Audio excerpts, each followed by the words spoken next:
हाँ, तो ये चैप्टर 3 का एग्जाम्पल नंबर 3.9 है। अब इसको समझो, ये क्या कह रहा है कि इसमें एक मीटर ब्रिज है, ठीक है। अच्छा, मीटर ब्रिज तो हम पढ़ा चुके हैं, जिसमें तुमको पता करना होता है कि ये नल पॉइंट कहाँ पर शो करेगा, कि इसमें गैल्वेनोमीटर में करंट IG, मतलब करंट IG कहाँ पर ज़ीरो आएगी। हम क्या करते हैं, इसमें एक जॉकी लगा होता है, ठीक है, उस जॉकी को वायर पर स्लाइड करते हैं, ठीक है, वायर पर स्लाइड करते हैं, जिसकी वजह से हमको पता चल जाता है कि कहाँ पर डिफ्लेक्शन, गैल्वेनोमीटर में देखते हैं कि कहाँ पर डिफ्लेक्शन ज़ीरो हो रहा है, ठीक है। तो हमको क्या पता चल जाता है कि वहाँ पर करंट, जो सर्किट में करंट है वो वहाँ पर फ्लो नहीं कर रहा है। तो वहाँ पर ये पता चल जाता है कि हमारे जो है रेजिस्टेंस हैं, जो रजिस्टर है वो बैलेंस कंडीशन में है, ठीक है।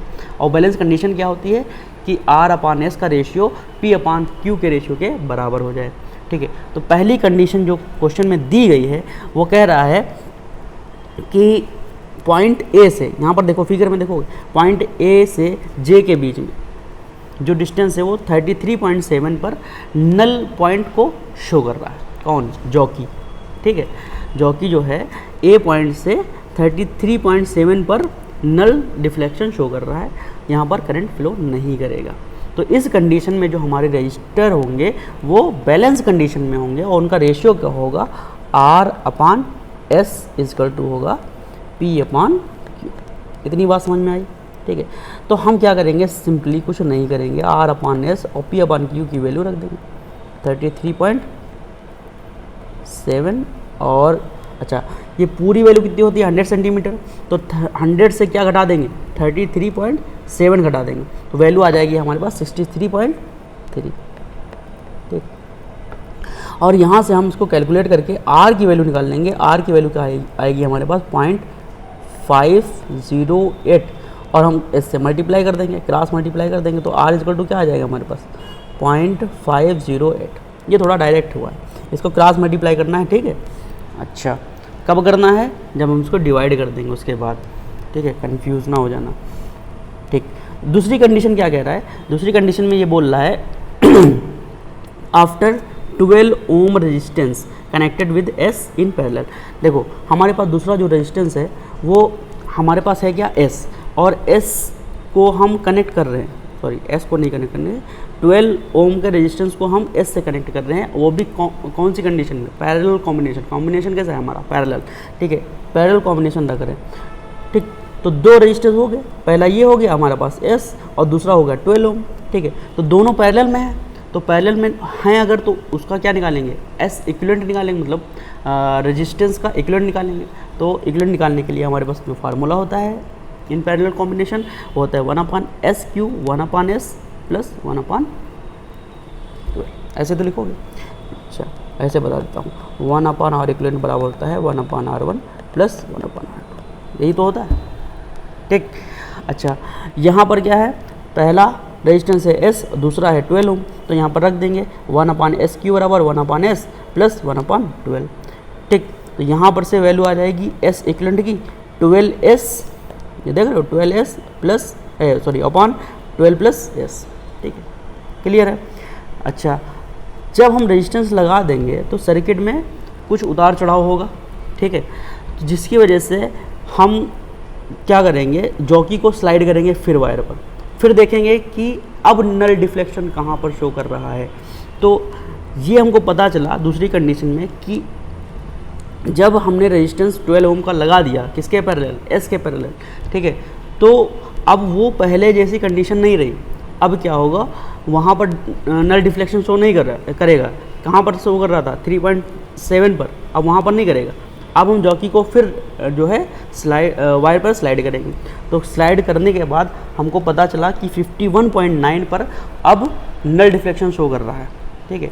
फिर हम 100 से इसको घटाएंगे तो इधर की वैल्यू आ जाएगी हमारे पास 48.1। अब न्यू जो वैल्यू आई है, ठीक है, न्यू रजिस्टर का जो बैलेंस आया है वो क्या आएगा, R/SQ। SQ क्यों लिखा, क्योंकि यहाँ पर अब एक रेजिस्टेंस नहीं है, अब दो रजिस्टर, ठीक है, दो रजिस्टर होने की वजह से यहाँ पर S इक्विवेलेंट निकाला हमने, तो R/S इक्विवेलेंट बराबर क्या हो जाएगा P/Q, ठीक है। तो R तो ऐसे लिखा रहने दो और S इक्विवेलेंट की जगह हम क्या रखेंगे, ये वैल्यू रख देंगे, ये वाली वैल्यू, ठीक है, यहाँ पर रख दो भाई। तो वैल्यू इतनी आ गई। अच्छा, इसको अब अरेंज कर लो, तो ये टर्म ऊपर चला जाएगा आर के पास, तो R times 12 plus S upon क्या हो जाएगा बेटा 12s बराबर हो जाएगा 51.9 अपॉन 48.1। क्लियर है इतनी बात? बोलो भाई।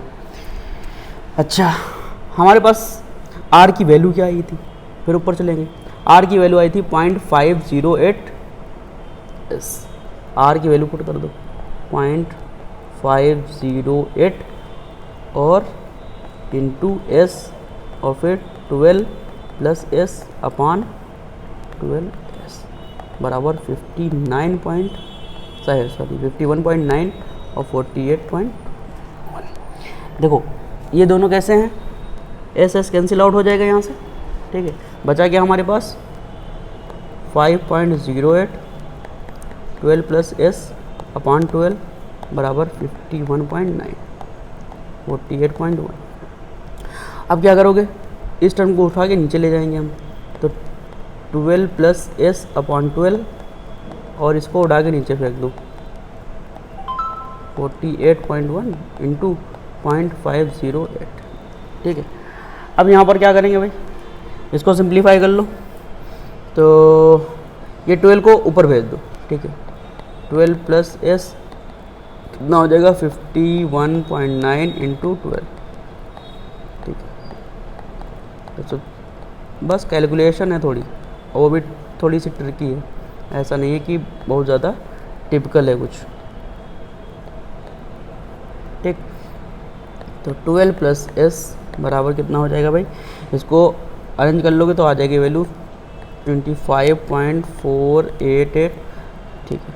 तो एस बराबर 25.48 लिख लो भाई, माइनस 12 कर दो, तो कितनी वैल्यू आ जाएगी 13.48 ओम, ठीक।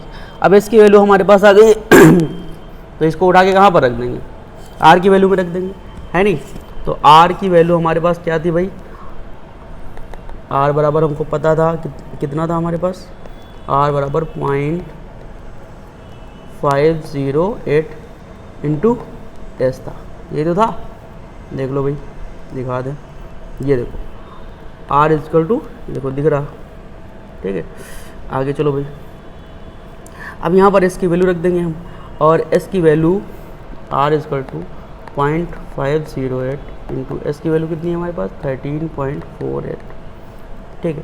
तो यहाँ पर रख दो, भाई कैलकुलेट कर लो इसको, मैं ये ले रहा हूँ 0.508 इंटू कितना है 13.48, कितना आ जाएगा 6.84, ऐसे लिख दो, तब ये दो क्वेश्चन हो गए, ठीक है।